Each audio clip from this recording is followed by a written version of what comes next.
ఇస్తుండడం జమ్మూ కాశ్మీర్లో ఉగ్రదాడి నేపథ్యంలో ఏపీలో భద్రతను పోలీసులు మరింత కట్టుదిట్టం చేస్తున్నారు. అమరావతిలో సీఎం నివాసం, హైకోర్టు, మంత్రుల నివాసాల దగ్గర భద్రతను పటిష్టం చేశారు. ఆ మార్గంలో వెళ్లే వాహనాలను పూర్తి స్థాయిలో తనిఖీలు చేస్తున్నారు. 4-వీలర్, 2-వీలర్లను కూడా క్షుణ్ణంగా సోదాలు చేస్తున్నారు. దీనికి సంబంధించి మరింత సమాచారాన్ని మా ప్రతినిధి సత్య అమరావతి నుండి అందజేస్తారు. Satya, over to you.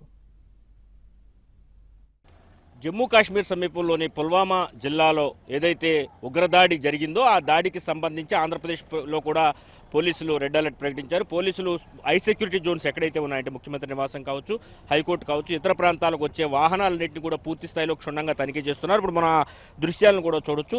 ఈ ఏవైతే వాహనాలు ఉన్నాయో ఆ వాహనాలన్నింటినీ కూడా డిక్కీలు ఓపెన్ చేసి లోపల ఏమేమి ఆర్టికల్స్ ఉన్నాయనే దాన్ని కూడా పూర్తి స్థాయిలో పరిశీలిస్తున్న పరిస్థితి అయితే ఉంది. ముఖ్యమంత్రి నివాసానికి వెళ్ళేటువంటి కరకట్ట ప్రాంతం ఇది. ఈ ప్రాంతం నుంచి ముఖ్యమంత్రి నివాసానికి వెళ్తున్నటువంటి వాహనాలన్నింటినీ కూడా పోలీసులు తనిఖీ చేస్తున్నారు. ఇదే సమయంలో తీసుకుంటే కనుక రెగ్యులర్గా మామూలుగా చెకప్ చేయడం కంటే కూడా కొంచెం భద్రత అది పెంచిన పరిస్థితి అయితే ఉంది. పూర్తి స్థాయిలో ప్రతి వాహనాన్ని క్షుణ్ణంగా తనిఖీ చేయడంతో పాటు అటు 2-వీలర్స్కి సంబంధించినటువంటి వాహనాలను కూడా తనిఖీ చేస్తున్న పరిస్థితి అయితే ఉంది. అదేవిధంగా మరోవైపు ఎన్నికల కోడ్ రాబోతున్న నేపథ్యంలో అటు ఎన్నికలు కూడా సమీపిస్తున్న సమయంలో ఈ చెకింగ్ అంతా కూడా చాలా పకడ్బందీగా చేస్తున్న పరిస్థితి అయితే ఉంది. పూర్తి స్థాయిలో ఈ చెకింగ్ కార్యక్రమాలు నిర్వహిస్తూ, అంటే గతంలో ఉగ్రదాడులు సంభవించిన తరువాత ఇటువంటి చెకింగ్స్ పరిపాటి అయినప్పటికీ కూడా ఈసారి మాత్రం చాలా పకడ్బందీగా తీసుకున్నట్టుగా కనిపిస్తోంది. ప్రతి వాహనాన్ని కూడా వస్తున్నటువంటి 2-వీలర్ కావచ్చు, 4-వీలర్ కావచ్చు, బ్యాగ్స్, వాహనాల్లో ఉండే బ్యాగ్స్ కూడా మనం చూడొచ్చు. ఆ దృశ్యాలను కూడా బ్యాగ్స్ కూడా తనిఖీ చేస్తున్నారు.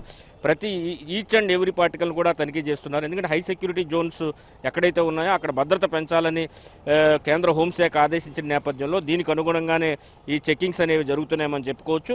ఒకవైపు పోలీసులు కూడా పూర్తి స్థాయిలో వస్తున్న ప్రతి వాహనాన్ని కూడా, ఏ వాహనాన్ని కూడా వదిలిపెట్టకుండా చెకింగ్ చేసి పంపిస్తున్న పరిస్థితి అయితే ఉంది.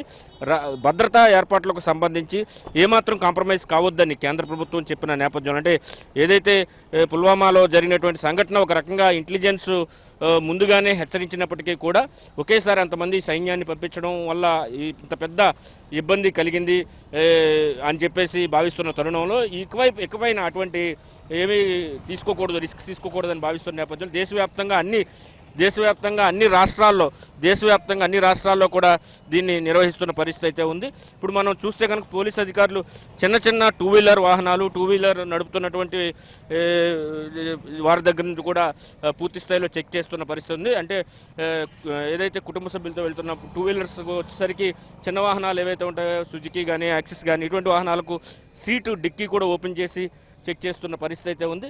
ఇదే సమయంలో పుల్వామాలో జరిగిన ఘటన మళ్ళీ పునరావృతం కాకూడదు, దేశవ్యాప్తంగా రెడ్ అలర్ట్ ప్రకటించిన నేపథ్యంలో ఈ చెకింగ్స్ జరుగుతున్నాయి. వీటితో పాటుగా అటు ఎన్నికలు కూడా సమీపిస్తున్న తరుణంలో ఈ చెకింగ్స్ చేస్తున్నట్లుగా మనకు అర్థమవుతుంది. సీఎం నివాసానికి కోతవేడు దూరంలో 1 కిలోమీటర్ దూరంలోనే ఈ చెకింగ్స్ అనేవి జరుగుతున్నాయి. ప్రస్తుతం మనతో మాట్లాడేందుకు పోలీస్ అధికారులు, సార్ ఈ చెకింగ్స్ దేనికోసం చేస్తున్నారు సార్, అసలు కారణం ఏంటంటారు? ఇది ప్రత్యేకమైన చెకింగ్ ఏం కాదండి. ఇది డైలీ రోజువారీ ఏదో ఒక టైంలో మేము ప్రతిరోజు వెహికల్స్ చెక్ చేస్తూ ఉంటాము. ఎందుకంటే గౌరవనీయులు సీఎం గారి హౌస్ ఇక్కడే ఉంది కాబట్టి, ఆ రూట్ కాబట్టి అప్ అండ్ డౌన్ వెళ్ళే వెహికల్స్ ఏదన్నా ప్రాపర్గా చెక్ చేసి పంపించడం జరుగుతుంది. అందులో ఎలక్షన్స్ కూడా వస్తున్నాయి కాబట్టి ఇంకొంచెం డెప్త్గా చెక్ చేసి కొంచెం ఈ తనిఖీలని ముమ్మరం చేస్తున్నాము. ఈ ఒక్కచోటనే కాదు, చుట్టుపక్కల ఏరియాల్లో కూడా బయట నుంచి వచ్చే వెహికల్స్, అప్పుడు వచ్చే వెహికల్స్ కూడా ప్రతిరోజు చెక్ చేయడం జరుగుతుంది. పుల్వామా ఇన్సిడెంట్ తర్వాత ఇది ఏమన్నా కొంచెం జాగ్రత్తలు తీసుకొని ఏమన్నా చెప్పారు? ప్రత్యేకంగా అది జరిగిందని చెప్పేసి ఏం లేదులే, కానీ మేము ప్రాపర్గా మా ఓన్ డెసిషన్ తీసుకొని చెక్ చేస్తున్నాము, అంతే తప్పితే ఇంకేం లేదు. అయితే ఈ పుల్వామా ఇన్సిడెంట్ తర్వాత దేశవ్యాప్తంగా భద్రత పెరిగిన నేపథ్యంలో ఈ ఇన్సిడెంట్ని బేస్ చేసుకునే చెకింగ్ జరుగుతుందంటాం లేదు. ఇటు ఎన్నికలు కూడా వస్తున్న తరుణంలో దానికి సంబంధించి కావచ్చు, ముఖ్యమంత్రి నివాసం హై సెక్యూరిటీ జోన్లో ఉన్న నేపథ్యంలో హై సెక్యూరిటీ జోన్స్ అన్నిటికీ కూడా రక్షణ కల్పించాలని కేంద్ర హోంశాఖ ఇప్పటికే చెప్పిన నేపథ్యంలో దానిలో భాగంగా ఈ చెకింగ్స్ జరుగుతాయి. పరోక్షంగా పుల్వామా సంఘటన కూడా ఒక కారణం అయి ఉండొచ్చు అని చెప్పి భావిస్తున్న పరిస్థితి కనిపిస్తుంది. మొత్తం మీద సెక్యూరిటీ చెకింగ్ విషయంలో మాత్రం పోలీసులు మాత్రం ఏమాత్రం కాంప్రమైజ్ కాని పరిస్థితి అయితే కనిపిస్తుంది. కెమెరా పర్సన్ కిషోర్తో సత్య, ఏబిఎన్ ఆంధ్రజ్యోతి, అమరావతి.